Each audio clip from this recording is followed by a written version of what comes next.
Flashback. Usually நமக்கு வந்து 65 to 70% போகலாம் யூஸ்வலி ஓவரால். ஏன்னா உலகம் பூராவே வந்து அமெரிக்காலாம் 42% 45% தான். 60 கிராஸ் பண்ணாலே டீசென்ட் போலிங் தான். ஐ திங்க் நமக்கு இந்த முறை 80% அந்த மாதிரிலாம் போகுதுன்னா சம்திங் இஸ் ஹேப்பனிங், ஏதோ நடக்குதுன்னு அர்த்தம். ஏன்னா இருக்கிற அரசு தொடரும்னு 80% போட மாட்டாங்க. ஸோ அதுலேருந்து புரிஞ்சுக்கலாம். A few moments later. ஒரு பத்திரிகையாளர் பல தேர்தல்களை பார்த்துருப்பீங்க. மற்ற தேர்தலுக்கும் இந்த தேர்தலுக்குமான ஒரு வித்தியாசம் அப்படிலாம் எதுவும் கிடையாதுங்க. 5 ஆண்டுகளுக்கு ஒரு முறை வந்து போகிற ஒரு தேர்தல் தான் இது. அப்படிலாம் ஒன்றும் எந்த தேர்தலுமே அப்படி கிடையாது. இதுவரைக்கும் இல்லாத தேர்தலில் இதுவரை தமிழ்நாடு சந்திக்காத தேர்தல்லாம் அப்படிலாம் ஒன்றும் சொல்ல முடியாது. என்ன சொல்ல போனால் இதில் வந்து இந்த தேர்தலில் வந்து ஆரவாரங்கள் பெரிய அளவில் இல்லைன்னு தான் நம்ம சொல்லணும். ஆகவே இது 5 ஆண்டுகளுக்கு ஒரு முறை வந்து போகிற ஒரு தேர்தல், அவ்வளோதான். அதை தாண்டி இந்த தேர்தலில் புதுசாக பார்க்குறதுக்கு ஒன்றும் கிடையாது. இது 5 ஆண்டுகளுக்கு ஒரு முறை வந்து போகிற யூஸ்வல் எலெக்ஷன் தான் இது. 1 hour later. மணி, உங்களிடமிருந்தே தொடங்குறேன். இந்த வாக்குப்பதிவு உங்கள் அப்சர்வேஷன் என்ன? 75% கிராஸ் பண்ணுதுன்னு வச்சுக்கோங்க. ஜென்ரலி ஹெவி போலிங்கான ஒரு வரையறைன்னு அதை வச்சுக்கிட்டோம்னா அது வந்து bad news for the government. ஆட்சியாளர்களுக்கு அது ஒரு கெட்ட செய்தி. ஹெவி போலிங்ன்றது இந்த முறை இது வந்து கிட்டத்தட்ட இப்போ உங்கள் ஸ்க்ரீனில் தெரியறது வந்து 84.77. ஐ திங்க் 85% ஜென்ரலாக கிராஸ் ஆகும் நம்ம எதிர்பார்க்கலாம். கடந்த கால நிகழ்வுகளின் அடிப்படையில் பார்க்கும் பொழுது, வரலாற்றின் அடிப்படையில் பார்க்கும் பொழுது, ஏன்னா நிகழ்காலத்தை புரிந்து கொள்வதற்கும் எதிர்காலத்தை கணிப்பதற்கும் நமக்கு வரலாற்று அறிவு தேவை. அப்படி பார்க்கும் பொழுது கன்வென்ஷனல் விஸ்டம் படி பார்த்தீங்கன்னா ஹெவி போலிங் 75% எந்த போலிங் தாண்டினாலுமே வந்து அது ஆட்சியாளர்களுக்கு ஒரு நல்ல செய்தி அல்ல. அப்படித்தான் நான் இதை புரிந்து கொள்கிறேன். அந்த ஆள் என்ன சொன்ன? ஐ திங்க் நமக்கு இந்த முறை 80% அந்த மாதிரிலாம் போகுதுன்னா சம்திங் இஸ் ஹேப்பனிங், ஏதோ நடக்குதுன்னு அர்த்தம். ஏன் என்ன சொன்ன? ஒரு பத்திரிகையாளர் பல தேர்தல்களை பார்த்துருப்பீங்க. மற்ற தேர்தலுக்கும் இந்த தேர்தலுக்குமான ஒரு வித்தியாசம் அப்படிலாம் எதுவும் கிடையாதுங்க. 5 ஆண்டுகளுக்கு ஒரு முறை வந்து போகிற ஒரு தேர்தல் தான் இது. அப்படிலாம் ஒன்றும் எந்த தேர்தலுமே அப்படி கிடையாது. அந்த ஆள் என்ன சொன்ன? வரலாற்றின் அடிப்படையில் பார்க்கும் பொழுது, ஏன்னா நிகழ்காலத்தை புரிந்து கொள்வதற்கும் எதிர்காலத்தை கணிப்பதற்கும் நமக்கு வரலாற்று அறிவு தேவை. 75% எந்த போலிங் தாண்டினாலுமே வந்து அது ஆட்சியாளர்களுக்கு ஒரு நல்ல செய்தி அல்ல. அப்படித்தான் நான் இதை புரிந்து கொள்கிறேன். இதுல எதுல உண்மை? ரெண்டும் உண்மைதானே. ஒரு ஹெவி போலிங்க நீங்க ஒரு ஆட்சிக்கு எதிரான ஒரு ஆவேசம் அப்படின்னு புரிஞ்சுக்கிறீங்க? ஆவேசம்ன்றது கூட பெரிய வார்த்தையா இருக்கலாம். ஒரு உணர்வு, ஒரு கோபம் இருக்கிறது, ஒரு அண்டர் கரண்ட் இருக்குது, ஒரு கோப அலை. கண்டிப்பா ஒரு அண்டர் கரண்ட் வந்து கண்டிப்பா இருக்குது. அது இல்லைன்னு இவ்வளவு நாள் வந்து மன்னிக்கணும் மெயின் ஸ்ட்ரீம் மீடியா நரேட்டிவ் அதை கட்டமைச்சாங்க. அது இல்லைன்றது இன்னைக்கு நிரூபணமாயிருக்கு. ஹெவி போலிங் வந்து நான் அப்படி தான் பார்க்குறேன். There is an undercurrent, severe undercurrent. Especially women votes வந்து மிகப்பெரிய அளவில் வந்து நான் என்னுடைய அனுபவத்தில் இப்படி பார்த்ததில்லை. பெண்கள் வாக்குகள் கணிசமான அளவுக்கு விஜய்க்கு போயிருக்குது. இதுவரைக்கும் இல்லாத தேர்தலில் இதுவரை தமிழ்நாடு சந்திக்காத தேர்தல்லாம் அப்படிலாம் ஒன்றும் சொல்ல முடியாது. என்ன சொல்ல போனால் இதில் வந்து இந்த தேர்தலில் வந்து ஆரவாரங்கள் பெரிய அளவில் இல்லைன்னு தான் நம்ம சொல்லணும். தம்பி, ஒரு மனுஷன் போய் பேசலாம், ஆனா ஏக்கர் கணக்கில் எல்லாம் பேசக்கூடாது. அது எப்படா நெஞ்சில கொஞ்சம் கூட ஈரம் இல்லாம இவ்வளவு பெரிய பொய் சொல்ற? ஸோ அந்த இடத்துல நாம் கணிப்பது வந்து ஒன்று நாம் ஆட்சி மாற்றத்தை நோக்கி நகர்கிறோம், அல்லது ஒரு தொங்கு சட்டமன்றத்தை நோக்கி நகர்கிறோம். அப்படித்தான் நான் இந்த ஹெவி போலிங்கை புரிஞ்சுக்கிறேன். ஆகவே இது 5 ஆண்டுகளுக்கு ஒரு முறை வந்து போகிற ஒரு தேர்தல், அவ்வளோதான். இந்த கவர்மெண்ட் வந்து இப்போ இருக்க இந்த காம்போசிஷனில் வந்து ஆட்சியை தக்க வைத்துக் கொள்வது கடினம் என்றுதான் எனக்கு தோன்றுகிறது. அதை தாண்டி இந்த தேர்தலில் புதுசாக பார்க்குறதுக்கு ஒன்றும் கிடையாது. இது 5 ஆண்டுகளுக்கு ஒரு முறை வந்து போகிற யூஸ்வல் எலெக்ஷன் தான் இது. இது ஹெவி போலிங்னே நினைக்கிறீங்களா? பர்சன்டேஜ் வைஸ் நீங்கள் நமக்கு பிடிச்சதுன்னா நம்பர்ஸ் எடுத்துக்கிறதும், நமக்கு பிடிக்கலன்னா வந்து சதவீதத்துக்குள்ளே போகிறதும் வந்து இப்போ 73%லேருந்து 82% என்பது நீங்கள் எப்படி அதை புரிஞ்சுப்பீங்க? இதுவரைக்கும் இல்லாத தேர்தலில் இதுவரை தமிழ்நாடு சந்திக்காத தேர்தல்லாம் அப்படிலாம் ஒன்றும் சொல்ல முடியாது. 12% டிஃபரன்ஸ். எஸ்ஐஆர்னு ஒன்று நடந்திருக்கு. கரெக்ட். எஸ்ஐஆரையும் மீறி இவ்வளோ பெரிய பர்சன்டேஜ் போலிங் எப்படி வருது உங்களுக்கு? என்ன சொல்ல போனால் இதில் வந்து இந்த தேர்தலில் வந்து ஆரவாரங்கள் பெரிய அளவில் இல்லைன்னு தான் நம்ம சொல்லணும். இதுல எதுல உண்மை? ரெண்டும் உண்மைதானே. என்னடா சொல்ற? அவர்கிட்ட வாங்கின காசுக்கு ஏணி சின்னத்துல ஒரு குத்து, உங்ககிட்ட வாங்கின காசுக்கு தென்னை மரம் சின்னத்துல ஒரு குத்து. ஆக மொத்தம் 2 குத்துனே. அப்சல்யூட் நம்பர்ஸ்னு ஒன்று இருக்கு. அப்சல்யூட் நம்பர்ஸ்ல வாக்களித்ததை விட 20 லட்சம் கூடுதலாக பெரிய நம்பர் விஜயன். ஒவ்வொரு எலெக்ஷன்ல இன்க்ரீஸ் ஆயிட்டே தானே. நீங்க சொல்லக்கூடிய அந்த நம்பர்ஸ்ன்றது வந்து பெரிய நம்பர்ன்ற நான் எல்லா கட்சிக்காரும் காசு வாங்குறது, எல்லா கட்சியும் போறது. பகை இல்லாம போறீங்க. ஒரு யோக்கிய நார பையில வளைச்சு குத்திருக்கானையா. பையன் சார் இந்த பால்சாமி.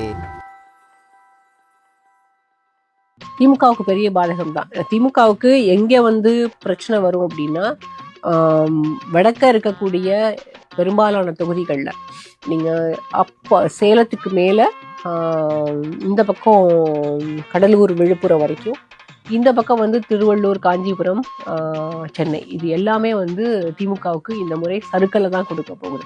தம்பி என்னண்ணே ஏன் கத்துது? பிஸ்கட் தீந்து போச்சுண்ணே. ஏன்னா தருமபுரி போன்ற பகுதிகளில் எல்லாம், தருமபுரி, கிருஷ்ணகிரி பகுதிகளில் இப்போ இந்த லாஸ்ட் ஒரு 4 நாளில் திமுக வந்து அங்கே நிறைய சர்வேஸ் எடுத்து அங்கே ஒர்க் பண்ணியிருக்காங்க அப்படின்னு சொல்கிறாங்க. பட் அங்கே வன்னியர் வாக்குகள் எல்லாத்தையும் அன்புமணி கன்சாலிடேட் பண்ணிட்டாப்ல. அந்த கன்சாலிடேஷன் வந்து ஏடிஎம்கேக்கு பெரிய அளவில் உதவுது. இன்னொன்று வந்து இப்போ நீங்கள் தருமபுரியில் கூட நீங்கள் வந்து பார்த்தீங்கன்னா சௌமியா அன்புமணிக்கு வாய்ப்புகள் அதிகம் இருக்குது. என்னங்க அது எப்படி ஆயிப்போச்சு? படுவாவிங்க எல்லாருமா சேர்ந்து உங்களை இந்த நிலைமை கொண்டு வந்து விட்டாங்க. அதே போல் இங்கே பெண்ணாகரத்தில் காங்கிரஸ் வந்து கடைசி நேரத்தில் தான் அவரை கேண்டிடேட்டாக போட்டு அவர் புதியவர், கட்சிக்கே புதியவர், திமுக தான் அங்கே அவருக்காக ஒர்க் பண்ணுறாங்க. ஸோ அவருக்கு அங்கே வந்து ரொம்ப டஃப்பாக தான் இருக்குது பெண்ணாகரத்தில். இங்கே இந்த பக்கம் வந்து விழுப்புரம், கடலூர் இந்த பகுதிகள் எல்லாமே விசிகாவுக்கு பெரும்பாலான தொகுதிகளில் அவங்களுக்கே வந்து ரொம்ப பெரிய வெற்றி வாய்ப்பு இருக்கிறதாகலாம் தெரியல. அவங்க போட்டியிடுற 8 தொகுதிகள்லையும் மற்ற தொகுதிகள் எல்லாம் அவங்க நினைச்சது போல கிடையாது. கட்டாயம் பெரியகுளம் வரப்போறது இல்லை. அதே போல பண்ருட்டியும் வாய்ப்பே கிடையாது. அது வந்து தொகுதி பேரை சொல்லும் போதே நமக்கு தெரியும் வாய்ப்பு இல்லை அப்படின்னு. மாப்ள யூ டிராப் திஸ்டா மாட்டிக்க. நல்லா இருக்கும், உனக்கு சூட்டா இருக்கும். இப்போ ஒருவேளை விஜய் இடங்களா மாற்றக்கூடிய இடம் வருதுன்னா ஷபீர், அது எப்படி வாய்ப்புகள் இருக்குன்னு நினைக்கிறீங்க? வாக்கு சதவீதம் இப்போ கூடுதலாக வரும், எதிர்பார்க்கப்பட்டதை விட கூடுதலாக வரும்னு நிறைய பேர் இப்போ சொல்றாங்க. அதுல வேரியேஷன் இருக்கலாம், ஒருத்தர் 15% சொல்லலாம், ஒருத்தர் 20 சொல்லலாம். இருக்கு இடங்களாக மாறுவது அப்படிங்கிறதுக்கான வாய்ப்புகள் என்ன இருக்குன்னு பார்க்குறீங்க? அப்படி வந்தா அது எங்க என்ன மாதிரியான ஈக்குவேஷன்ஸை பாதிக்கும்னு நினைக்கிறீங்க? அவருக்கு 25% அவர் கிராஸ் பண்றாருன்னா அது சீட்ஸாக கன்வெர்ட் ஆகிறதுக்கான வாய்ப்புகள் அதிகமாக இருக்கிறது. அதுதான் யூஸ்வலாக அந்த எண்ணிக்கையில் இருக்க வேண்டும்.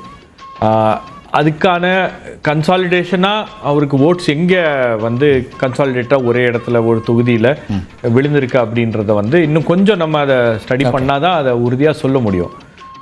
ஆனால் உங்களுக்கு சென்னையில் அவங்க நல்லா பெர்ஃபார்ம் பண்ணியிருக்காங்க. இப்போ இதயா சார் சொன்ன மாதிரி சென்னையில் அவங்க 30 கிராஸ் பண்ணுறாங்க அப்படின்னா நிச்சயமாக அது வந்து சீட்ஸ் கன்வெர்ட் ஆவதற்கான அத்தனை வாய்ப்புகளும் இருக்கிறது. ஓகே, இப்போ இதில் ஒரு விஷயம், அதாவது ஏர்லியாக போய் ஓட்டு போடுறவங்க வந்து அவங்க ஏர்லியாக போய் போட்டு முடிச்சிடலாம் ஒரு வேலை அப்படின்னு நினைக்கிறதும் அதில் ஒரு இன்டென்ட் இருக்குன்னு பார்க்குறாங்க. ஓகே, அது வந்து நீங்க சொல்றது வந்து இளைஞர்கள்ட்ட அந்த இன்டென்ட் இருக்கலாம், மற்றவங்க வழக்கம் போல இருக்கிறதானே நீங்க சொல்றீங்க. இளைஞர்களோட வந்த பெரியவர்கள் எல்லாமே ஏதோ ஒரு இன்டென்ட்டோட தான் வந்து அந்த வாக்கு மையங்களுக்கு வந்திருக்காங்க அப்படின்றது வந்து நம்மளால அதை பார்த்தாலே புரிஞ்சிக்க முடியுது. பேசும்போது அது தெரியுது. அவங்க ஒரு இது இருக்கு, அவங்களுக்கு ஒரு உந்துதல் இருக்கு, நாம போய் முதல்ல போய் ஓட்டு போட்டுறணும் அப்படின்னு. இது ஒரு காரணமா இருக்கா? தேர்தல் ஆணையம் சில கடினமான சில இதெல்லாம் எடுத்தாங்க. பொழுதுபோக்கு இடங்கள்லாம் மூடணும், கடைகளை மூடணும், எதுவுமே இல்லை அப்படின்னாங்க. அதாவது திருச்சி மாதிரி இடங்கள்ல சொல்றது என்னன்னா, நிறைய பேர் வந்து உடனே இங்கே வந்துட்டாங்க போயிட்டாங்க அப்படிங்கிற ஒரு இடத்தையே சொல்கிறாங்க. அதாவது 3:30 மணி 4 மணிக்கு மேலே பெரிய அளவுக்கு கூட்டம் இல்லாத ஒரு சூழலாக இருந்துச்சு அப்படிங்கிறாங்க. இல்லை, இங்கே சென்னையிலேயே அது அப்படிதான் இருந்துச்சு. சென்னையிலேயே உங்களுக்கு வந்து ஒரு 4 o'clock அப்புறம் பார்த்தீங்கன்னா நான் பல பூத்லாம் ரவுண்ட் போய் பார்த்துட்டு வரும்போது ரொம்ப கம்மியான ஆட்கள் தான் இருந்தாங்க. இப்போ விஜய் அவர்கள் ஒருவேளை இப்போ அது வந்து இடங்களாக மாறுகிறதுனா அவருக்கான வாய்ப்புகள் அர்பன் ஏரியாவில் இருக்குன்னு பார்க்குறீங்களா, ரூரலா, அல்லது என்ன விதமான விஷயங்களாக இருக்கலாம்னு நீங்கள் பார்க்குறீங்க? இல்லை, என்னை பொறுத்த வரைக்கும் அர்பன் ஏரியாஸில் ஒரு வாய்ப்பு இருக்கு. அது ஃபர்ஸ்ட் கேட்டகரி. ரெண்டாவது உங்களுக்கு வந்து ஒரு சில ரூரல் ஏரியாஸ்லயும் வந்து வாய்ப்புகள் இருக்கிறது அப்படின்றது தான் தகவல். அவங்களோட ஸ்ட்ராங் கேண்டிடேட்ஸ், ஒரு நல்ல கேண்டிடேட் இருக்கக்கூடிய ஏரியாஸ், அதே போல இன்ஃப்ளூயன்ஷியலான கேண்டிடேட்ஸ் இருக்கக்கூடிய ஏரியாஸ், அதே போல ஒரு எலெக்ஷனை மேனேஜ் பண்ணணும் இல்லையா? இவங்க பல கேண்டிடேட்ஸ் வந்து எலெக்ஷன் வந்து கண்டெஸ்ட் பண்றாங்க. பட் அந்த எலெக்ஷனை மேனேஜ் பண்றதுக்கு டிவிகேல மேனேஜ் பண்ணிருக்காங்க. அந்த அளவுக்கு வலுவான ஆட்களும் இருக்காங்க. சோ அந்த மேனேஜ் பண்ண ஆட்களும் வந்து வலுவான ஆட்களும் வந்து அந்த அந்த இத புரிஞ்சிட்டாங்க அவங்க. இதெல்லாம் செய்யாம நம்ம ஒண்ணும் பண்ண முடியாது அப்படின்ற ஒரு கேள்வியும் இருக்கிறது. ஆனா அதெல்லாம் தாண்டி உங்களுக்கு வந்து டிவிகே இந்த அளவுக்கு ஒரு பெர்ஃபார்மன்ஸ் கொடுக்கிறது. இப்போ சார் பேசும்போது சொன்னார் அவர் 20% கிராஸ் பண்றது. 20% அப்படின்றது ஒரு ஸ்மால், 1 கோடி பேர் 20% அப்படின்றது உங்களுக்கு ஒரு ஹியூஜ் நம்பர். அப்ப அந்த 20% அப்படின்றத அச்சீவ் பண்றது வந்து ஒரு நியூ பார்ட்டி ஒரு 2 வருஷத்துல வந்து உங்களுக்கு அதை வந்து சாத்தியப்படுத்தி இருக்காங்க அப்படின்னா அது ஒரு பெரிய விஷயம் தான். இப்ப நேற்று வரை திமுக நாங்க கான்பிடென்டா இருக்கோம், மெஜாரிட்டி மார்க்கை கிராஸ் பண்ணிடுவோம் அப்படின்னு சொன்ன திமுகவுடைய அந்த பேச்சுல ஒரு மாற்றம் என்பது இருக்கிறது. அவங்களுக்கு வந்து உறுதியாக சொல்ல முடியல அவங்களால. அப்போ ஒரு இம்பாக்ட வந்து விஜய் ஏதோ ஒரு இடத்துல கிளியர் பண்ணாங்க. வித்தியாசமான கருத்துக்கள். தாவேக்காவுக்கு 20-21% வரைக்கும் ஓட் போகுது அப்படிங்கிறது ஒரு இல்ல, தொகுதிக்கு 5000 வாக்குகளை கூட வாங்க மாட்டாருங்க. எப்படி பாக்குறீங்க? அது முதல்ல யாருக்கு சோதனை கொடுப்பார்கள் இந்த கூடுதலான வாக்காளர்கள் தலைப்பு வச்சுட்டு, எந்த தலைப்பு கொடுத்தாலும் நாங்க தாவேக்காவையும் விஜயும் மட்டம் தட்டி பேசுறதுதான் இந்த ஒட்டுமொத்த டிபேட் அப்படின்றதுதான் ரெண்டு நண்பர்கள் நெறியாளர் நீங்க நெறிப்படுத்த வேண்டி வரும். அதுல சேர்ந்துட்டு அதான் பண்ணிட்டு இருக்கீங்க. சினிமா கேட்போம், மட்டமா கேட்போம், கேவலப்பா கேட்போம். இல்லங்க நானும் இல்ல சார், விளையாட்டு தான் நாங்க சொல்றேன். விளையாட்டு கேட்டாலும் இதான ரூல் தானே சார் கேட்போம். ஒண்ணும் இல்ல, சும்மா விளையாட்டு பேசுறோம்ப்பா.